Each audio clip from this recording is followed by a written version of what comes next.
Good morning दोस्तों। हम आज शुरू करेंगे कार्यपुस्तिका गणित कक्षा 8 की, जिसके कार्यपत्रक संख्या 36, 37, 38 व आकलन के बारे में चर्चा करेंगे। कार्यपुस्तिकाओं को देखो, पढ़ने से पहले मैं आप सबको एक बात बताना चाहता हूँ कि सिर्फ इनको हल करने तक सीमित मत रखा करो कि हमने पढ़ लिया और इसको कार्यपुस्तिका के अंदर लिख लिया। इतना कभी भी इनसे कुछ नहीं होने जाने वाला। आपको इन कार्यपुस्तिकाओं को बिल्कुल जितने भी जो भी प्रश्न दे रखा है उन सबको समझ समझ के और अपने कार्यपुस्तक के अंदर करना है, जिसका फ़ायदा तुम आगे अपने जीवन में ले सको। तो इसी प्रकार हम कार्यपत्रक संख्या 36 शुरू करते हैं, जिसमें देखो पहला प्रश्न दिया हुआ है, पूरा करें। और देखो कार्यपत्रक 36 में पढ़ेंगे बार बार जोड़कर वो गुणा करने की अवधारणा को समझ सके। तो देखो इसमें पहला प्रश्न है, इसमें पूरा करना है। पूरा किस प्रकार से करना है, जैसे देखो किसी भी संख्याओं को हम बार बार समान संख्याओं को एक साथ जोड़ते हैं। जैसे पहला प्रश्न है जिसमें जोड़ रखा है 4 + 4 + 4 + 4 + 4। तो हम देखो जोड़ेंगे 4 + 4 8, 8 + 4 12, 12 + 4 16, 16 + 4 20। यानी इनका जोड़ करने पर कितना आया उत्तर 20। पर इनको डायरेक्ट कैसे बताएंगे, इतना टाइम भाई बड़ी संख्या आने के बाद इनको जोड़ नहीं सकते, तो इनको एक डायरेक्ट भी बता सकते हैं। वो कैसे, जैसे कितनी संख्या दे रखी है, यानी जो भी संख्या दे रखी है वह संख्या गुणा जितनी बार वह संख्या आ रखी है, जितनी बार वो संख्या आ रखी है इन दोनों को गुणा कर दो तो उसका उत्तर भी सेम आएगा। तो देखो यहाँ पे वो संख्या कौन सी है, कितनी बार आ रखी है, 1 2 3 4 5 बार 4 आ रखा है। तो देखो पहले क्वेश्चन में हमने क्या रख दिया 5। फिर देखो क्या आ रखा है, कौन सी संख्या आ रखी है 4, तो इन दोनों को गुणा कर दिया तो 5 चौको 20। तो इसका उत्तर भी कितना आया 20। तो इस प्रकार से हम बार बार जोड़ने की अवधारणा को गुणा से भी समझ सकते हैं। इसके पश्चात देखो 2 नंबर प्रश्न, इसमें देखो 2 + 2 + 2 ऐसे करके 6 बार जोड़ रखा है इनको। तो संख्या कौन सी है 2 और कितनी बार आ रखी है 6, तो 6 दूनी 12। तो इसका उत्तर कितना हो जाएगा 12। फिर देखो ग नंबर, ग में देखो संख्या कौन सी है 9 और कितनी बार आ रखा है 6 बार, 6 बार 9 है। तो देखो इन दोनों को गुणा कर दिया तो कितना आ गया 54। तो ये इसका क्या है उत्तर। इसी प्रकार से ग 5, देखो संख्या कितनी है 5 और कितनी बार आ रखी है 3 बार, तो 3 × 5 = 15। तो ये इसका उत्तर हो गया। तो इस प्रकार से हम बार बार जोड़ने की बजाय हम गुणा करके भी इन चीज़ों को समझ सकते हैं। फिर इसके पश्चात हम पढ़ेंगे कौन सा दूसरा प्रश्न, संख्याओं को जोड़ के रूप में लिखो। तो देखो हमें 24, पहला प्रश्न है 24 को हमें जोड़ के रूप में लिखना है। अब जोड़ के रूप में कैसे, जैसे मैं पूछूं कि 6 को जोड़ के रूप में लिखो, और इस प्रकार से लिखना है इनको ताकि इनमें 3 संख्याएं आए। जैसे देखो 8 को, यहाँ पे 24 को जोड़ रखा है ना, उस प्रकार से। तो देखो 6 के मैं ऐसे 3 टुकड़े कौन कौन से करूँ समान संख्या में, तो उनको जोड़ने पर 6 आ जाए। तो हम जानते हैं भाई 2 + 2 + 2 टोटल कितना हो गया 6। तो इस प्रकार से ही हमें क्या करना है, इससे दूसरे प्रश्न के पहले को करना है। जैसे 24 है तो 24 के हमें टुकड़े ढूंढने हैं। तो 24 में देखो 3 टुकड़े कौन कौन से होंगे समान, 8 + 8 16, 16 + 8 24। तो इसके खालिस्तान में आ जाएंगे 8 8 8। अब देखो इनका गुणा के रूप में भी ले सकते हैं। भाई संख्या कौन सी है 8 और कितनी बार आ रखा है 3 बार, तो हमने देखो यहाँ पे लिख दिया 3 × 8। और देखो 3 को 8 से गुणा करना पर कितना आता है 24, तो 24 लिखा हुआ है। इसी प्रकार देखो 9 × 4, संख्या कौन सी है 9 और कितनी बार लिखना है उनको 4 बार। तो देखो संख्या को देखो पहले 9 फिर 9 फिर 9 फिर 9, इनको 4 बार लिख दिया। और हमें पता है इनको जोड़ने पर कितना आता है 36। इनको जोड़ के लिख दो चाहे तो कितना आएगा 36, चाहे इन दोनों को गुणा कर दो तो भी कितना आ रहा है 36। इसके पश्चात ग नंबर 2 × 9, यानी 2 को कितनी बार गुणा करना है तुम्हें 9 बार। तो देखो 9 बार लिख दिया इनको, 1 2 3 4 5 6 7 8, 9 बार 2 2 लिख दिए। अब हम जानते हैं भाई 9 को 2 से गुणा करने पर कितना आता है 18, और 2 को अगर 9 बार जोड़ेंगे जब भी कितना आता है 18। तो ये हो गया। इसके पश्चात देखो तीसरा नंबर का प्रश्न, मैं एक बगीचा हूँ, मेरे पास 4 सीधी क्यारियाँ है। यानी इसके पास क्यारी कितनी है 4 सीधी क्यारी है। मान लो जगह 1 2 3 4, 4 सीधी क्यारियाँ है। अब ये एक क्यारी में 6 फूल लगाता है, यानी एक क्यारी में कितने फूल लगा दिया इसने 6। तो 1 2 3 4 5 6, 6 पौधे इसमें लगा दिया, 6 इसमें लगाएगा, ऐसे करके 6 इसमें लगाएगा और 6 इसमें। तो देखो 3 3 6, टोटल कितना हो गए छः और छः 12, 6 18, 6 चौक 24, तो टोटल कितने हो गए 24। और इनको हम देखो डायरेक्टली बता सकते हैं अब, जैसे संख्या कितनी है, एक क्यारियाँ कितनी है 4, और उसमें एक क्यारी में कितने पौधे हैं 6, तो 6 चौक 24। तो इनको गुणा की अवधारणा से भी बता सकते हैं और जोड़ की अवधारणा से भी बता सकते हैं। इसी प्रकार देखो ख नंबर, इसमें देखो मैं एक अलमारी हूँ, मुझे 6 आड़े खाने हैं, यानी एक अलमारी के अंदर कितने खाने हैं 1 2 3 4 5 और 6, कितने खाने हैं 6। एक खाने में 4 कप रखते हैं, एक खाने में कितने 4 कप, देखो टोटल 6 खाने हैं, एक खाने में अगर 4 है तो टोटल कितने हो जाएगा 6 चौक 24। तो इस प्रकार से इसको बता सकते हैं। देखो यहाँ पे बता भी रखा है कि 24 6 गुणा 4। इसी प्रकार देखो गए, गए के अंदर तो मेरे साइड में चित्र बने हुए हैं यहाँ पे बोतलों का, तो बोतलों में देखो टोटल गिन लो कितनी बोतलें हैं, तुमने गिना होगा, तो इसको देखो 1 2 कितनी है 1 2 3 4 5 6 7 8, टोटल कितनी बोतल है 8। तो कुल ये पूछ रहा है कि चित्र में कुल कितनी बोतलें हैं, तो हमने लिख दिया 8। इसके पश्चात इनको जोड़ के बताना है हमें, तो देखो 8 बोतलें भाई, एक बोतल में अगर एक जोड़ेंगे फिर एक जोड़ेंगे, इस प्रकार से देखो 8 बार जोड़ दिया इनको। अब इनको गुणा के रूप में बता सकते हैं भाई, बोतल कितनी है 1, और कितनी बार लिख रखा है इसको 8, तो 1 गुणा 8। तो इस प्रकार से हमने इस पहेलियों को हल करना होता है। फिर देखो 4 नंबर, देखो सबका ध्यान इधर रहना चाहिए बिल्कुल मोबाइल के अंदर, और ध्यान से समझना है इनको सारी चीज़ों को। देखो हल करें, हल कैसे कर रखा है इसने, जैसे 3 + 3 + 3 + 3, इनको जोड़कर यहाँ पे गुणा के रूप में लिख रखा है भाई, जितनी बार जो भी संख्या है वो संख्या आ गई 3, और कितनी बार है वो 5, ऐसे कैसे, तो इनको भी ऐसे लिखना है। देखो संख्या लिख दी पहले तो 9 है, और कितनी बार लिख रहा है 4 बार, तो 9 गुणा 4। ऐसे देखो संख्या कितनी है 7 है ना, और इसको कितनी बार लिख रखा है 3 बार। ऐसे 10 को लिख दिया 10 गुणा 3, और देखो 0, संख्या कौन सी है 0, संख्या कौन सी है 0, और कितनी बार आ रहा है 0 3 बार, तो 0 गुणा 3। तो इस प्रकार से ये प्रश्न हो जाएगा। फिर देखो 5 नंबर, एक चादर की कीमत 148 रुपये हो तो ऐसी 6 चादरों की कीमत कितने रुपये होगी। देखो इन प्रश्नों को हल करने का बिल्कुल आसान तरीका होता है, जब भी तुम्हें एक चीज़ का मूल्य दिया हो, जो भी एक वस्तु या कुछ भी हो उनका मूल्य कुछ भी दिया हुआ हो, जैसे एक वस्तु का मूल्य 2 रुपये और तुमसे ज़्यादा का पूछ ले, जैसे 2 3 5 10 100 1000 कितने का पूछ ले, यानी जितनी भी संख्या का पूछे, जैसे मैं पूछूं कि 5 संख्या का बताओ कितना होगा, अगर 1 का 2 है तो 5 का कितना होगा, तो हम देखो डायरेक्ट इन दोनों को गुणा कर देंगे, यानी 2 गुणा 5 कितना हो जाएगा, 2 गुणा 5 10, कितना हो जाएगा 10, यानी 5 वस्तुओं का मूल्य कितना होगा 10। हम ऐसे भी समझ सकते हैं, देखो जैसे एक चादर का मूल्य 148 है, तो 6 चादरों का, देखो 6 चादरों का मूल्य 148 को 6 से गुणा कर दिया, और हमारे पास कितना आ गया 888 चादरें। तो इसी प्रकार से हमने कार्यपत्रक कौन सा कर लिया 36। आगे देखो 37 का पहला प्रश्न है, जिसमें देखो इसमें क्या पढ़ेंगे हम, संख्याओं के गुणज के रूप में लिखो। अब गुणज का मतलब समझना है पहले तो हमें कि गुणज क्या होता है। देखो गुणज का मतलब नाम से ही पता लग रहा है, गुणज, गुणज मतलब गुणा, क्या होता है गुणा।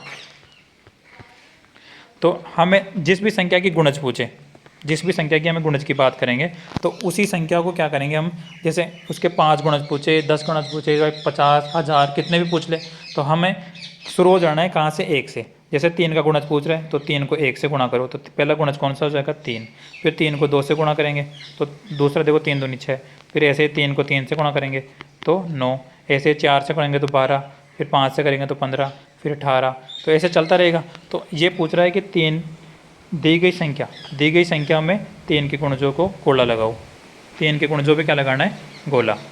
तो देखो पहला 3 एकम 3, 3 दूनी 6, 3 तिया 9, 3 चौक 12, 3 पंजे 15, 3 छके 18, 3 7 21, 3 8 24, फिर 27, फिर 30, ऐसे 33, 36, 39, 42, 45 और 48। तो ये सब क्या हो जाएंगे इसके गुणज 48 तक। इसके पश्चात हम पढ़ेंगे दूसरा क्वेश्चन। दूसरे क्वेश्चन में भी इसी प्रकार करना है भाई, दी गई संख्याओं में 4 के गुणजों पर गोला करो। अब 4 के गुणज बताना है यहाँ पे, तो गुणज का सिंपल सा तरीका वही है कि शुरू से शुरू हो जाओ, 4 को 1 से गुणा करो तो 4 एकम 4, फिर 4 को 2 से गुणा करोगे 4 दूनी 8, इसी प्रकार 3 से करोगे तो 12, फिर 16, फिर 20। तो इस प्रकार से क्रम चलता रहेगा आगे। तो देखो पहला 4 एकम 4, ऐसे मतलब गुणज का सिंपल सा मतलब होता है जैसे फाड़ा बोलना होता है ना, उसको गुणा करते रहो और आगे की संख्या मिलती रहेगी।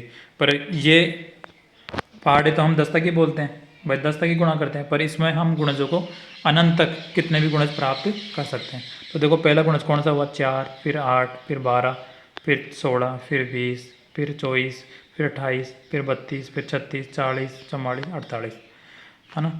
तो इसी प्रकार देखो अब तीसरा प्रश्न, देखो ये प्रश्न बहुत अच्छा है और इसको अच्छे से समझना है। भाई 3, 4 और 6 के समान गुणजों पर सही का चिन्ह लगाना है तुम्हें। क्या, कौन सा चिन्ह लगाना है, सही का चिन्ह, या सही का चिन्ह लगा लो या घोड़ा लगा लो, बात एक ही है, तुम्हें पता होना चाहिए कि कौन सा क्या है ना। तो जब भी तुम्हें 2 या 2 से अधिक संख्या मिल जाए और ऐसे पूछे कि इनके समान गुणजों की बात करें, तो हम क्या करते हैं, जो भी संख्या हमें दी हुई है उनका एलसीएम लेना है, लेसअप है, क्या लेंगे, एलसीएम। तो एलसीएम लेने का बिल्कुल सिंपल सा तरीका तुम्हें बताया हुआ है और तुम जानते भी होंगे भाई। जैसे जो भी संख्या दी हुई है उनको इस प्रकार से लिख लेते हैं, 3, 4, 6। जैसे इन संख्याओं की बात करें तो इनका लिखेंगे अभी तो। फिर देखो हमने संख्या लिख ली कौन कौन सी, 3, 4 और 6। तो हम एलसीएम ऐसे ही लेते हैं, इस प्रकार से लिख लेते हैं। और फिर सबसे छोटी संख्या 2 से, 2 से भाग देना शुरू करते हैं। तो देखो 2 का भाग 3 में नहीं जाता तो 3 ऐसे कैसे, 2 का भाग 4 में जाता है 2 बार, तो कितना लिख दिया, 2। 2 का भाग कितनी बार जाएगा, 2 बार। फिर देखो 6 में कितनी बार जाता है, 2 का भाग 3 बार। फिर हम 2 का देंगे तो देखो 3 में फिर भी नहीं जाता, फिर 1 बार जाएगा, 2 2 एकम 2 और 3 ऐसे कैसे। फिर 3 का देंगे तो लास्ट में कितना जाएगा, 1, और इसमें देखो 1 में नहीं जाता तो 1 ऐसे कैसे। तो हमारे पास कौन सी आई संख्या, एक बार 2 का भाग दिया, एक बार 2 का भाग दिया, एक बार 3 का। तो हमारे पास जो भी एलसीएम आएगा, कौन, एलसीएम, तो क्या आएगा, 2 गुणा 2 गुणा 3, 2 गुणा 2 गुणा 3। तो देखो 2 दूनी 4, 4 तिया 12। तो हमारे पास एलसीएम कितना आ गया इसका, 12। अब हम इनका एलसीएम क्यों लिए, क्योंकि इनके समान गुणज, एलसीएम क्या होता है, वह छोटा छोटा मान जो इन संख्याओं का सबसे छोटा मान। तो जैसे इनका एलसीएम ले लिया कितना, 12, तो इसके गुणज बताने हैं अब, किसके गुणज, 12 के। तो देखो 12 एकम, 12 को 1 से गुणा करोगे तो पहला गुणज क्या होगा, 12 या 12। फिर 12 को किससे गुणा करोगे, 2 से, तो कितना गुणज आएगा इसका, 24। फिर ऐसे ही 12 को 3 से करोगे तो कितना आएगा, 36। फिर 4 से करोगे तो 48। फिर 5 से करोगे तो 60। 5 से करोगे तो 60। पर देखो इसमें सिर्फ 50 तक ही पूछ रखा है तो सामने 50 लिख दिया, पहला 12, फिर 24, फिर 36, फिर 48। तो ये इसके समान गुणज हो गए। तत्पश्चात देखो 4 नंबर, दी गई संख्याओं के जो गुणज है उन पर गोला लगाओ। भाई दो भी हमें संख्या दी हुई है यहाँ पे, इनके गुणज बताने हैं हमें। तो देखो गुणज का, भाई 7 को किसी भी संख्या से गुणा करने पर 10 आता है क्या, कभी नहीं आता। 12 आता है क्या, नहीं आता। 12 भी नहीं आता।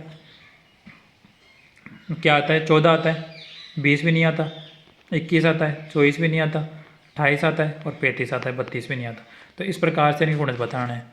भाई जो भी इनको गुणा करने पर जो संख्या मिलेगी वो संख्या बतानी है।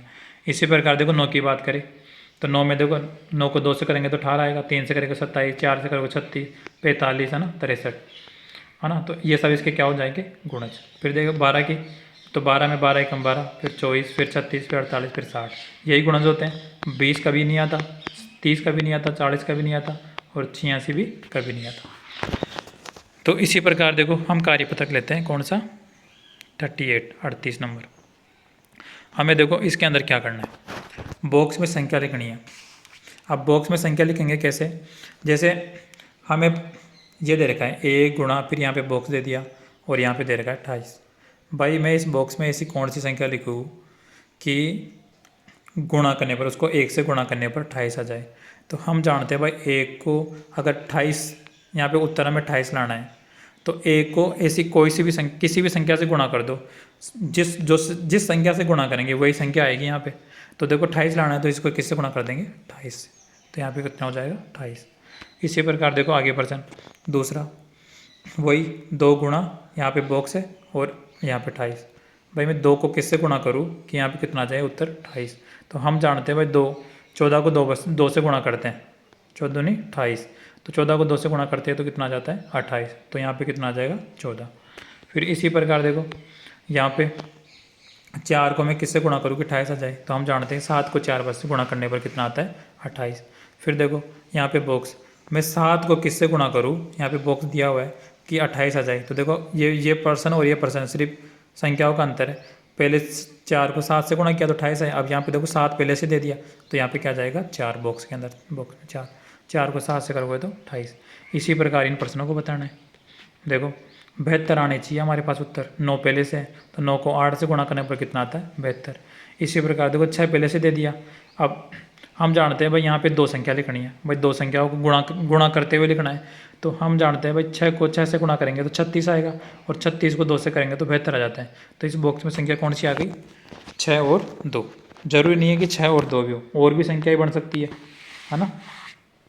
2 और 6 भी लिख सकते हो, है ना, क्योंकि 12 को देखो हमें 12 को कितने तरीके से 3 और 4 भी आ सकती है, तो उस प्रकार से हम इसको कर सकते हैं। तो हमने क्या 6 और 2 लिख दिया। फिर देखो यहाँ पे तीसरा प्रश्न, इस बॉक्स में लिखना है कि 72 आना चाहिए, तो 18 को 4 से गुणा करने पर कितना आता है 72। इसी प्रकार देखो पहले से 3 और 6 हैं, 3 दूनी 6 तो पहले से ही है। अब कौन सी संख्या से गुणा करें यहाँ पे कि 72 आ जाए, तो देखो 6 को 12 से गुणा करने पर कितना आता है 72। तो ये इस प्रकार से लिख दिया। फिर देखो यहाँ पे 84 आने चाहिए, तो 12 को 7 से गुणा करने पर क्या आता है 84। फिर देखो 2 और 3 पहले से दे रखा है, यानी 6 तो पहले से ही है, और मैं 6 को किससे गुणा करूँ कि 84 आ जाए, तो वो है कौन सी संख्या 14। फिर 3 नंबर में देखो 4 पहले से है, 4 को मैं किससे गुणा करूँ कि 2 संख्या जैसे 84 आ जाए, तो 4 को देखो 3 से और 7 से गुणा कर दो, 3 7 21, 2184। तो हमने 3 और 7 लिख लिया। इसी प्रकार देखो इसमें 7 और 2, 7 दूनी 14 तो पहले से ही है। अब 14 को मैं किस संख्या से गुणा करूँ, यानी 7 और 2 तो पहले से ही है। अब मैं 14 को 7 दूनी 14 और 14 को मैं किस से गुणा करूँ कि 84 आ जाए, तो 6 से गुणा कर दो, क्या जाएगा 84 उत्तर। ठीक, इसी प्रकार देखो आगे प्रश्न क्या दे रखा है, संख्या का गुणनखंड वृक्ष पूर्ण करे। भाई गुणनखंड रूप में वृक्ष बना रखा है, गुणनखंड गुणन रूप में बना रखा है, तो इनको कंप्लीट करना है हमें। तो देखो इसको एक क्रम, एक पैटर्न चलता है इसके अंदर। भाई 3 को देखो, इन दोनों 3 को गुणा करेंगे तो 9 आता है, तो इसका उत्तर ऊपर लिख रखा है। तो 3 3 9। देखो 3 को 1 से गुणा करेंगे तो 3 आता है, तो ऊपर लिख दिया 3, इस घोड़े में लिख दिया। इसी पैटर्न को हम आगे बढ़ाएंगे। देखो 9 को किससे गुणा करेंगे 3 से, तो 9 7 वो 9 3 27, तो कितना आ गया उत्तर 27। अब ये तो पहले से भरा हुआ है, इसी प्रकार इनको भरना है। तो देखो कैसे, हमें 32 दिया हुआ है, तो 32 को हम ऐसे टुकड़ों में तोड़ें। भाई किन किन संख्याओं से 2 संख्याओं को गुणा करने पर 32 बनता है, तो हमने देखा कि 8 को 4 से गुणा करने पर कितना आता है 32। तो इन डब्बों में लिख दिया 8 और 4। फिर देखो 8 को भी तोड़ना है, भाई 8 कौन सी संख्याओं से गुणा करने पर बना होगा, तो 8 की कौन कौन सी संख्या होती है 4 गुणा 2, 4 दूनी 8, तो यहाँ पे 4 और 2 आ गया। ऐसे देखो इस 4 के टुकड़े कर लिए, 2 गुणा 2, 2 दूनी 4, तो यहाँ पे 4 लिख दिया। इसी क्रम में देखो 72 ऐसी कौन सी संख्या को गुणा करने से बनता है, तो हमें पता है कि 9 और 8 को, 9 अंटा 72 होता है, तो इसको लिख दिया 9 और 8। फिर 9 के भी देखो टुकड़े कर दो, तो 9 कौन कौन सी संख्या से गुणा करने पर आता है, तो 3 को 3 से गुणा करने पर कितना आता है 9, तो 3 गुणा 3 कर दिया 9। इन संख्याओं में क्या आ गया 3, और यहाँ पे भी 3। इसी प्रकार देखो 8 के टुकड़े, भाई 8 कौन कौन सी संख्या गुणा करने पर मिलेगा, तो 2 और 4, 2 दूनी वो 2 चौको 8, तो यहाँ पे 8। इसी क्रम में देखो आगे बढ़ते हैं। तीसरा प्रश्न,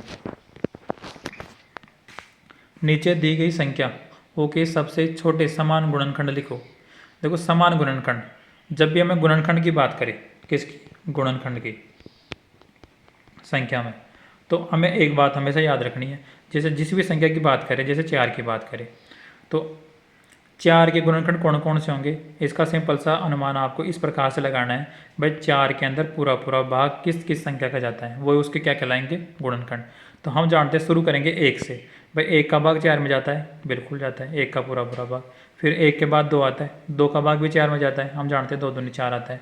फिर देखो 3 आता है, तो 3 का भाग 4 में नहीं जाता, पूरा पूरा भाग 4 में नहीं जाता, तो ये इसका गुणनखंड नहीं होगा। फिर देखो इसके बाद 4 आता है, भाई 4 का भाग 4 में जाएगा, तो 4 आ गया। तो 4 के गुणनखंड कौन कौन से हुए, 1 2 4। इसी प्रकार हम बात करें, कोई सी भी संख्या ले ले, जैसे 8 ले ले। देखो 8 के गुणनखंड पहले से लिख रखे हैं, तो 8 में देखो 1 का भाग जाता है, 2 का भाग जाता है, 3 का नहीं जाता, तो 3 गुणनखंड नहीं होगा। 4 का जाता है, फिर देखो 5 का नहीं जाता, 6 का नहीं जाता, 7 का नहीं जाता, 8 का जाता है, तो ये सब क्या कहलाएंगे इसके गुणनखंड। तो देखो ये सब तो इसके क्या कहलाएं गुणनखंड। अब ये पूछ रहा है कि पहला प्रश्न देखो, 4 व 6 नीचे दी गई संख्याओं में सबसे छोटे समान गुणनखंड लिखने हैं। भाई सबसे छोटा गुणनखंड कौन सा होता है, तो जब भी सबसे छोटा गुणनखंड पूछ लेना आपको, तो बिना कुछ देखे ही उनका गुणनखंड क्या होगा 1 होता है। कैसे होता है 1, देखो समझते हैं। जैसे देखो 4 और 6 के गुणनखंड हमने किए। देखो 4 के गुणनखंड है 1, 2 और 4, है ना। और 6 के गुणनखंड कौन कौन से हुए? 1, 2, 3 और 6। तो इनमें सबसे छोटा गुणनखंड कौन सा है? 1। तो इसके दोनों के गुणनखंड क्या हो गए? 1। तो यहाँ पे सिर्फ 1 ही उत्तर आएगा। ठीक। फिर इसी प्रकार देखो 3 और 7 की बात करें तो 3 के गुणनखंड कौन कौन से होते हैं? 1 और 3। और 7 के गुणनखंड कौन से हुए? 1 और 7। यानी 7 के अंदर किस किस का भाग जाता है? 1 और 7 के अलावा किसी का भाग नहीं जाता। तो देखो इनका सबसे छोटा गुणनखंड कौन सा हुआ? 1। तो यहाँ पे लिख दिया 1। इसी प्रकार यहाँ पे 6 और 8। तो 6 8 के देखो 6 के गुणनखंड लिख लिए 1 2 3 6। और 8 के गुणनखंड लिख लिए 8 के गुणनखंड 1 2 4 8। तो इनमें सबसे छोटा गुणनखंड कौन सा हो जाएगा? 1। तो ये 1, यहाँ पे 1 ही उत्तर आएगा, 2 नहीं आएगा, है ना। 2 जब आता अगर इनसे पूछे कि इनमें समान गुणनखंड बताओ, क्या बताना है? छोटे समान गुणनखंड पूछे जब। फिर देखो 4 नंबर 8 और 64 के गुणनखंड ज्ञात करो। भाई 8 और 4 के गुणनखंड ज्ञात करो पहले तो। और उनमें सबसे बड़ा गुणनखंड समान गुणनखंड कौन सा है? सबसे बड़ा समान गुणनखंड बताना है तुम्हें। तो देखो 8 के गुणनखंड हमने किए। भाई 8 में किस किस संख्या का भाग जाता है? तो हमने देखा 1 का जाता है, 2 का जाता है, 4 का जाता है, 8 का जाता है। फिर इसी प्रकार देखो 64 में देखा। भाई 64 में 1 का जाता है, 2 का, 4 का, 8 का, 16 का, 32 का, 64 का। इन संख्याओं का भाग जाता है तो इनके गुणनखंड हो गए ये सब। अब इसमें सबसे बड़ी संख्या समान होनी चाहिए। भाई वो 8 के अंदर भी आनी चाहिए और 64 के अंदर भी आनी चाहिए। तो हमने देखा कि देखो 8 इसमें भी आ रहा है और इसमें भी आ रहा है, तो सबसे बड़ा भी यही है क्योंकि इससे बड़ी संख्या कोई इसमें तो है ही नहीं। इसमें भले ही 64 हो, 32 हो, है ना, 16 हो, पर इसके अंदर तो बिल्कुल नहीं है वो ऐसी संख्या, तो इनको तो नहीं लेंगे। यहाँ पे दोनों के अंदर समान होने चाहिए, तो यहाँ पे दोनों में समान क्या है? 8। तो देखो हमने यहाँ पे लिख दिया 8 और 64 में सबसे बड़े समान गुणनखंड क्या होगा? 8। इसी प्रकार 5वां पैटर्न को समझे। देखो पैटर्न को उसी प्रकार समझना है जैसे हमने पहले प्रश्न किया था। पैटर्न को देखो 54 है। 54 ऐसी कौन सी संख्या को गुणा करने से बनता है? तो हम जानते हैं कि 6 को 9 से गुणा करने पर क्या आता है? 54, है ना। तो ये लिख दिया 6 और 9। इसके पश्चात 6 कौन सी संख्या को गुणा करने से आता है? तो हमने देखा 2 को 3 से गुणा करने पर कितना आता है? 6। तो ये लिख दिया। यहाँ पे देखो 9 के बताने तो 9 को 3 और 3, 3 गुणा 3, 3 3 9। तो इस प्रकार से इसको लिख दिया। ये पहले से भरा हुआ है, देखो इसमें वही पैटर्न चल रहा है। फिर देखो यहाँ पे भी इसी प्रकार से करना है। कैसे? जैसे 75 है, 75 के टुकड़े कर लिए हमने। भाई 75 कौन कौन संख्या से गुणा करने से मिला हमें? 15 और 5। तो 15 और 5 यहाँ पे आ गया। फिर 15 के टुकड़े किए हमने, तो 15 किस किस से मिलता है? 5 गुणा 3, तो 5 दिया 15। और देखो 5 के टुकड़े 5 गुणा 1, यही टुकड़ा है, तो यहाँ पे 5 और 1 आ गया। तो इस प्रकार से हमने कार्यपत्रक ये कंप्लीट कर लिया। इसके पश्चात देखो आपके आकलन 2 दे रखा है। तो हमने अब तक जो भी पढ़ा है तो उसके आधार पर आकलन 1 और आकलन 2 को आपको हल करना है। तो देखो आकलन 2 अभी हमने पढ़ा है, बार बार संख्या को जोड़ को गुणन के रूप में लिखो। भाई जोड़ के रूप में गुणनखंड कैसा लिखते हैं? पहले तो जो भी संख्या है, जिस संख्या की बात कर रहे हैं वो संख्या और जितनी बार वो लिखी है उसको गुणा करके लिख दो। तो देखो 7 गुणा 7 गुणा 7, यानी संख्या कितनी हो गई? 7। और कितनी बार आ रखा है? ये 4 बार, तो 7 गुणा 4। इसी प्रकार से आपको इनको स्वयं से बढ़ना है, खुद से बढ़ना है इनको, है ना। और अगर समझ में नहीं आए तो पहले हमने जिस प्रकार से किया है तो वीडियो को फिर से देख के और इसको बिना कुछ किसी की सहायता लिए बिना आपको खुद को करना है। इसका देखो इसमें सबसे ज़्यादा फायदा आपका होगा। अगर बिना देखे करोगे तो आपको कुछ चीज़ें आने लगेगी, अगर कुछ चीज़ नहीं आएगी तो आप दोबारा वीडियो देखोगे और उसको सीखने का प्रयत्न करोगे, और ये सबसे बड़ी बात है। इसी प्रकार देखो दूसरा, दी गई संख्याओं में पहले 5 गुणज लिखना है तुम्हें। पहले 5 गुणज यानी 5 तक की संख्या तक गुणज लिखना है। तो पहले 1 से करोगे, फिर 2 से गुणा करोगे, फिर 3 से, फिर 4 से, फिर 5 से, तो प्रथम 5 आ जाएंगे। तो इस प्रकार लिख लेना है यहाँ पे। फिर ऐसे 6 का गुणज लिखना है ना। फिर देखो उन संख्याओं पर गोला लगाओ जो दी गई संख्या की समान गुणज है। यहाँ पे 3 और 5 के गुणज निकालने हैं। तो तुम्हें पता है जब भी दो या दो से अधिक संख्याओं की बात करते हैं समान गुणज में, तो हम क्या लेते हैं? सबसे पहले एलसीएम। 3 और 5 का एलसीएम लेना, जो भी एलसीएम आए उनके गुणज बताने होते हैं, तो वो गुणज बता देना आप, है ना। मुझे पता है आप सब उससे आ रहे हो तो अच्छे से कर लोगे इनको, है ना। समझदार बच्चे हो, बिना देखे करोगे आप, है ना, और अपने अपने अध्यापकों गुरुजियों के नाम रोशन करोगे। चौथा प्रश्न देखो, हमने पहले पढ़ा था इसके बारे में। भाई इनमें संख्या जो भी डिब्बे के अंदर संख्या नहीं लिखी हुई वो लिखनी है। तो देखो 8 में 0 जोड़ा तो कितना आएगा? तो यहाँ पे लिखना है। फिर है ना, मैं 8 में ऐसी कौन संख्या जोड़ूँ कि 3 आ जाए लास्ट में? तो देखो 8 में जोड़ने पर तो 13 ही बनता है, 13 ही बनता है, तो 13 का 3 आएगा। तो ऐसी कोई सी संख्या जोड़ के आप इसको कर लेना। 5वां खाली बॉक्स में सही संख्या लिखकर प्रश्नों को हल करें। इनमें बाकी करना है, माइनस करना है तो लिख लो ना। छठा देखो 24 और 30 के 4 समान गुणनखंड ज्ञात करने हैं। 24 और 30 के 4 समान गुणनखंड ज्ञात करने हैं। तो आप देखो 24 के पहले गुणनखंड लिखना भाई, 24 में किस किस का भाग जाता है। फिर 30 का लिखना भाई कौन कौन से जाते हैं, और उनमें 4 समान गुणनखंड लिखना है यहाँ पे कौन कौन से आते हैं। देखो सब में समान गुणनखंड एक तो सब में होता है भाई, एक का भाग तो सब में जाता है, तो एक तो मैंने बता दिया और बाकी 3 तो मैं लिखना है घर पे, है ना। फिर देखो 7वां पैटर्न, पैटर्न देखकर खाली बॉक्स को भरो। तो देखो पैटर्न ये बना हुआ है भाई, देखो 8 को 8 से गुणा किया तो 64 आ रहा है, तो है ना। और फिर 8 को कौन से टुकड़ों में तोड़ दिया, 2 और 4 में। तो इसी प्रकार से देखो 80 के लिखना है और तुम्हें 120 के टुकड़े लिखने हैं, है ना। फिर जो आएगा उसके टुकड़े यहाँ लिखने हैं। तो इस प्रकार से तुम इसे पूरा करोगे। तो आज देखो हमने आकलन 2 तक पढ़ लिया, इसी प्रकार हम आगे पढ़ेंगे कल। और सबसे मेन बात यही है कि आप इन सभी कार्यपत्रों को समझ के करोगे तो आपको बहुत ज़्यादा फ़ायदा होने वाला है। आपको गणित आना शुरू हो जाएगी, ये समझना। तो इसमें आप ईमानदारी से करना। और धन्यवाद आप सभी का।